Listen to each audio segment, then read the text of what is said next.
Minecraft, a game you can play on single player or multiplayer, Bedrock Edition or Java Edition.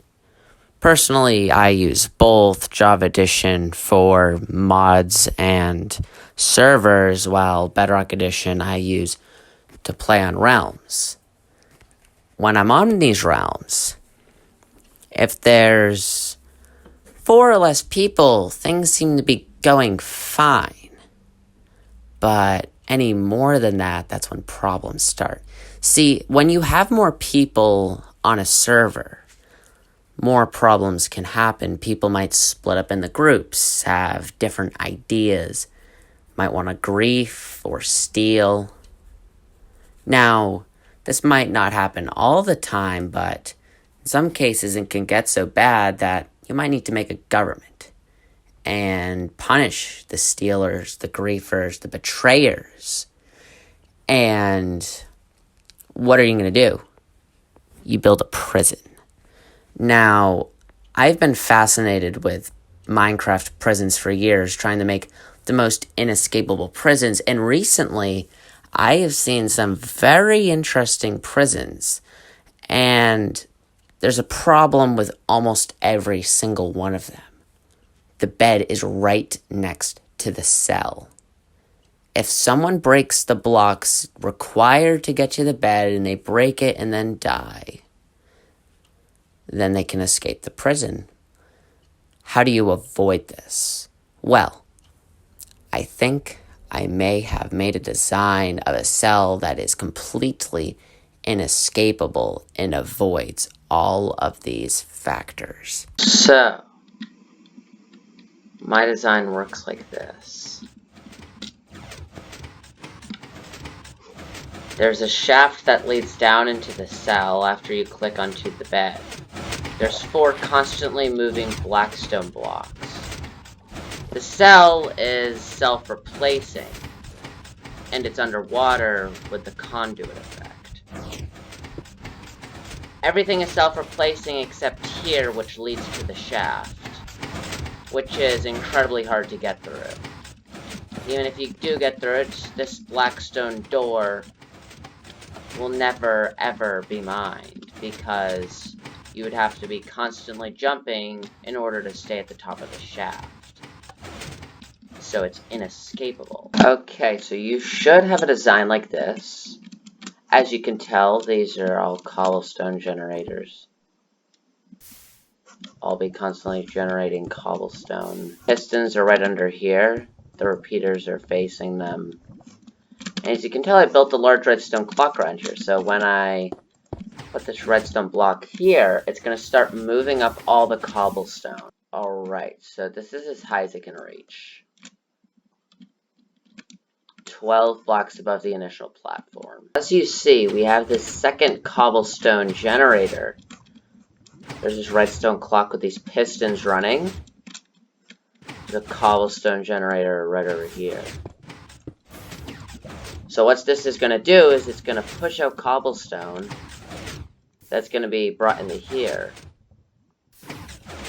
It only pushes out one at first because it's the first piston goes out to. But then once it can't push out any more blocks, then we'll be good. You should probably have some obsidian right over there so it can't push any further. So you can always give like more cobblestone until it makes a floor. We now have this floor that matches with this self-replacing wall. See? Always gonna be self-replaced. As you see, it is working properly. Alright, so for this cobblestone generator, it's similar but a little bit different, because remember, we do need the shaft like right here that will lead down into the cell, but we can't have it if there's constantly generating blocks. So this cobblestone generator is going to bring it all the way out to here, but it's not going to get to here. But we will have like pistons constantly pushing in and out, so no one will get through the shaft. So you can place this high as whatever. It just can't be any more than 7 blocks separating this one from this one, but I chose 5, so we can have a perfect 5 by 5 by 5 cell. So as you see, it's working perfectly. You don't need this piston. You only need 4 here. This 5th one's in the back. So now we can have our shaft right here.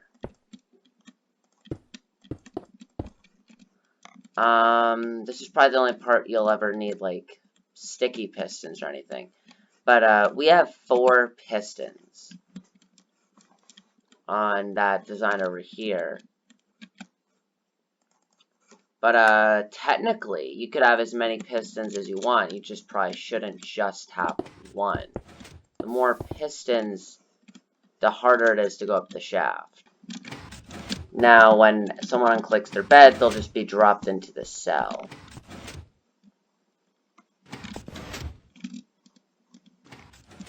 And this is basically our finished design of the cell, though you should probably have obsidian surrounding this. And now that you have this shaft, you can even have, like, water inside the cell without any water even escaping.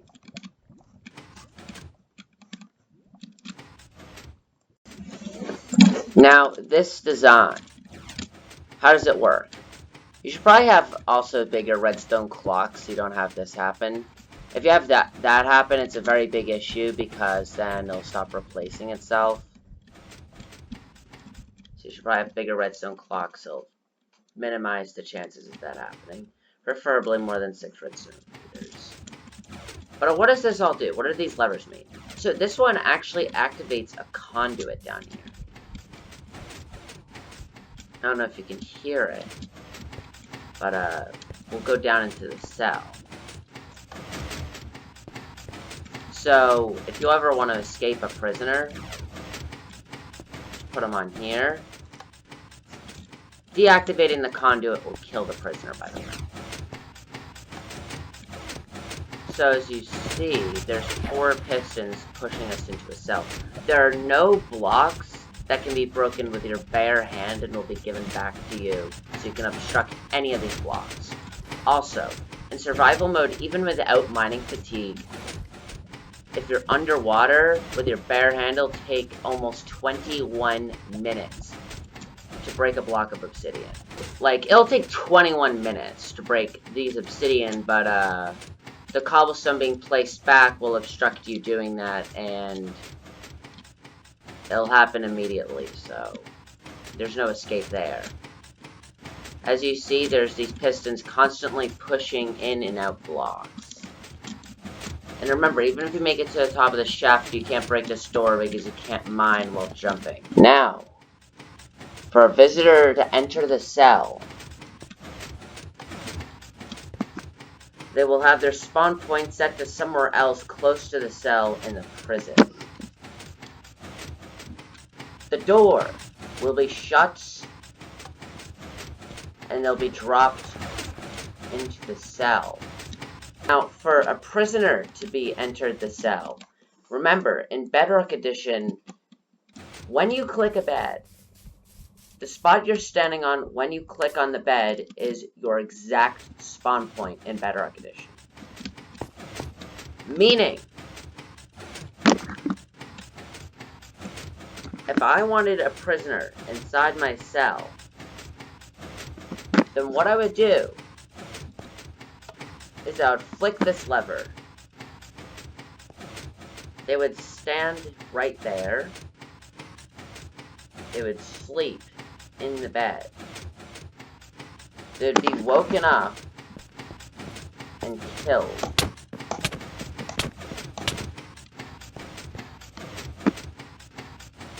They'll spawn right to where they were before. Now this is why you have this door, so they can not spawn like in between right there. And they'll be dropped into the cell. They will not be escaping.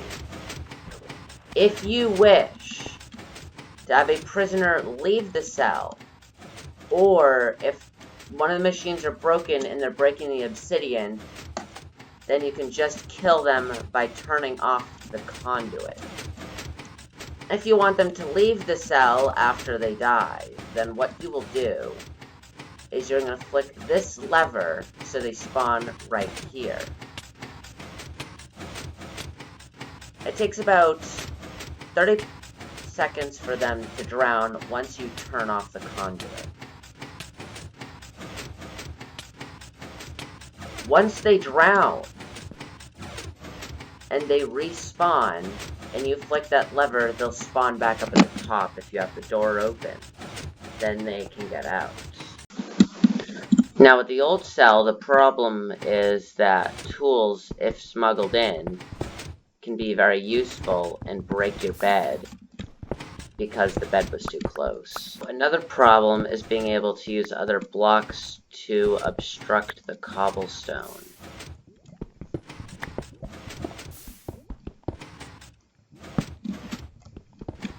Like this. And being able to ride your way up to freedom.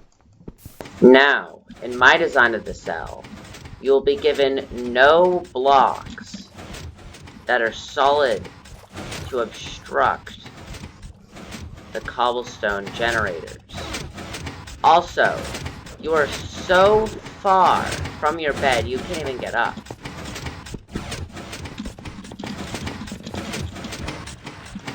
And even if you get some way to glitch inside the shaft, you'll eventually suffocate. Also, anything smuggled in will almost render you useless, as you're underwater and you mine much slower. Even having a netherite pickaxe is going to render you useless. Even with efficiency on it, it wouldn't do anything. It has been tested. If a netherite pickaxe, something that you would think could get you out of a prison, would render you useless, then that would be a truly inescapable cell. But here begs the question, why would you ever want to build a prison in Minecraft? Well, what are the reasons? Besides losing and burning all your stuff in the nether, you could have your stuff stolen. Or maybe you could have your base griefed. And maybe even worse, you could have your whole civilization be destroyed. Because as I said, some servers I'm on, only 3 or 4 people. It's just fine. It's always that way, and it's been that way for years. Then there's other servers, one with 10 people constantly gaining more who play regularly, and with constant governments ripping and tearing each other apart. You gotta think there's some way to regulate things. Well, just looking at a prison, you might not want to be inside of it. Maybe that'd be enough to convince them to not do anything stupid. But if they do, then there's a 1 in a trillion chance that they would ever escape. But if they do have that 1, where they do break out, how did they break out and how can you patch it? And if you can answer that question, then you truly have an inescapable prison.